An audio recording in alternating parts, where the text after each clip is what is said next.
আসসালামু আলাইকুম, কেমন আছেন সবাই? বের হয়েছিলাম নার্সারিতে যাওয়ার উদ্দেশ্যে। হঠাৎই রাস্তার মাঝখানে গাড়ি স্টার্ট নেওয়া বন্ধ করে দিল। কি হয়েছে বুঝতে পারতেছি না। রাস্তার মাঝখানে কয়েকজন ধাক্কা দিয়ে সেটা একটু সাইড করে নিয়ে আসলো। যেহেতু আমাদের অটো গাড়ি, হাইব্রিড গাড়ি, তো কি হয়েছে ড্রাইভারও সেটা বুঝতে পারতেছিল না।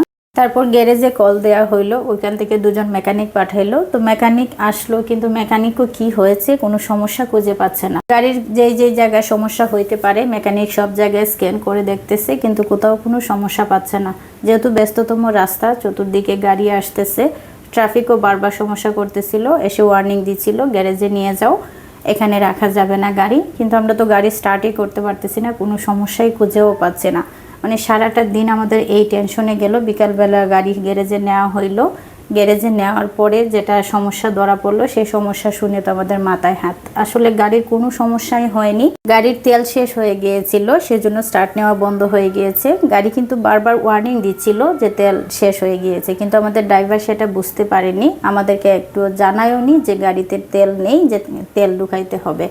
তো সারাটা দিন আমাদের এরকম গেল। আমার হাজব্যান্ডের ফ্রেন্ডেরা আসছিল ওখানে কয়েকজন, ওনারা মিলে ধাক্কাধাক্কি করে গাড়িটাকে একটু সাইড করে এলো কোনো রকমভাবে। একটা দিন নষ্ট হলো, এতগুলি মানুষের টেনশন, হয়রানি, পরিশ্রম, শুধুমাত্র ড্রাইভারের একটু কেয়ারলেসের কারণে এরকমটা হয়েছে। তো উনিও বুঝতে পারেনি গাড়ির বাসা। তো উনি বারবার বলতেছিল যে স্যার আমার ভুল হয়ে গেছে, আমি আসলে বুঝতে পারিনি, এমনটা আর কখনো হবে না। যাই হোক, ভুল তো ভুলই, ভুল থেকে শিক্ষা নিতে হয় যেন পরবর্তীতে এটা না হয়। তো আমরা ওই দিন আর নার্সারিতে যেতে পারিনি, আমাকে বাসায় পাঠিয়ে দিয়েছিল। পরের দিন আমরা চলে আসলাম আবারও নার্সারিতে। তো আমরা ব্রাক নার্সারিতে এসেছিলাম। তো আসার পরে যে বিভিন্ন গাছগুলি আমরা দেখতেছি, আমরা মূলত আজকে এসেছিলাম এই বড় গাছগুলি নেওয়ার জন্য ইনডোর প্লান্ট হিসাবে। তো এই গাছগুলি আমরা দেখতেছিলাম। আমাদের যে ইন্টেরিয়র বাই ছিলেন উনিও আমাদের সাথে ছিলেন, আমার হাজব্যান্ড। তো আমরা ঘোরাঘুরি করে দেখতেছি, এই যে একটা গাছ, এই গাছটা আমরা সিলেক্ট করেছিলাম। আরো বিভিন্ন ধরনের গাছ আমি দেখতেছি, আর যেহেতু নার্সারিতে আসছি তাই আমি সবগুলার একটু ভিডিও করে নিচ্ছিলাম।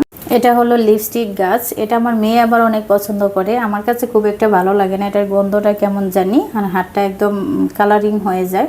তো আমি এটা দেখতেছিলাম, এমনিতে গাছের মধ্যে সুন্দরই লাগে গাছটা।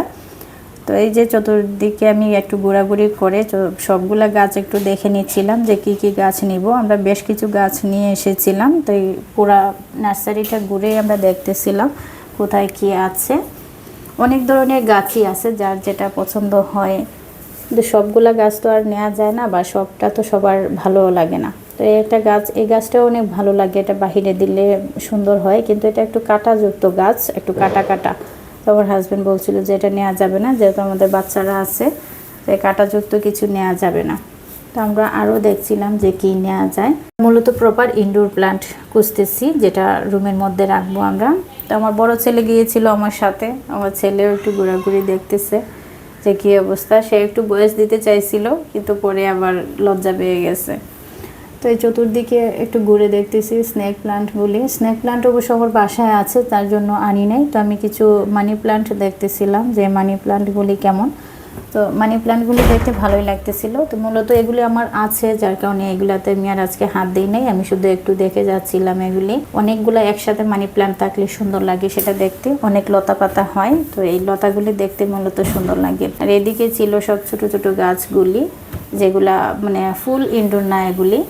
তো এই জিনিসগুলা দেখতেছিলাম। এই কর্নারটা ছিল রাবিশ ফ্লামের। তো এখান থেকে আমরা একটা গাছ নিয়েছি। আর এই যে পাতা সুন্দরী গাছটা, এই গাছটা এটাও একটা নিয়েছি আমি। আর এই যে গাছগুলি দেখতে পাচ্ছেন, এই গাছগুলি অনেক সুন্দর লাগে। এটাও ইনডোর প্লান্ট। তো এটা মাঝে মাঝে রোদ দিতে হয়, হালকা একটু রোদ দিলেই হয়, তাহলে ভালো থাকে। আমি ওইগুলোও একটা নিয়েছি। আর এই গাছগুলিও দেখতে ভালো লাগতেছে, কিন্তু আমি নেই না এটা। এটা হচ্ছে পিচুটিয়া ফার্ম। এখানে কয়েকটা লাকি ব্যাম্বু ছিল। এই পাশটাতেও আরও অনেকগুলি গাছ ছিল, যেগুলো এগুলো ব্যালকনিতেও দেওয়া যায়, বারান্দায়, ছাদে। তো আমার এত কিছু তো আর দরকার নেই, আমি শুধু ঘুরে ঘুরে দেখতেছিলাম আর কি। তো একটু পুরাটা ক্যাপচার করে নিচ্ছি। অনেক ধরনের গাছই ছিল, পছন্দ মতো নেওয়া যাবে। যে বাগান বিলাস, আমাদের ছাদে অলরেডি 2টা বাগান বিলাস আছে, বেশ বড় হয়েছে গাছগুলি, এই জন্য আমরা আর নেইনি। এদিকে অনেক ধরনের ফুলের গাছ ছিল, যেহেতু আমাদের ছাদে বেশ কিছু ফুলের গাছ আছে, ফুলের গাছও আমাদের দরকার ছিল না। অনেক ভ্যারাইটিজের ফুল গাছ ছিল এখানে। নার্সারিতে আসলে আমার যে কর্নারে যাওয়াই লাগে সেটা হচ্ছে যে সবজির চারাগুলি।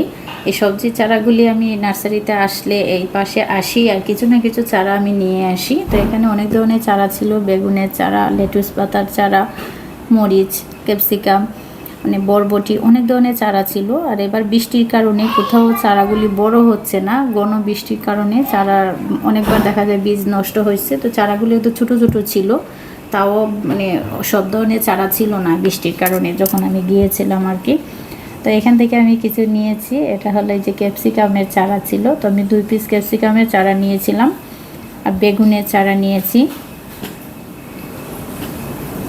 এই যে আমার চারাগুলি প্যাকেট করে দিচ্ছে। আমি এখানে 15 পিস চারা নিয়েছিলাম, 2টা ব্যাগে করে দিয়েছে। এদিকে হচ্ছে ফলের চারা, বিভিন্ন ভ্যারাইটিজের ফল ছিল এখানে গাছগুলি। তো অনেক ধরনেরই ফলের চারা ছিল।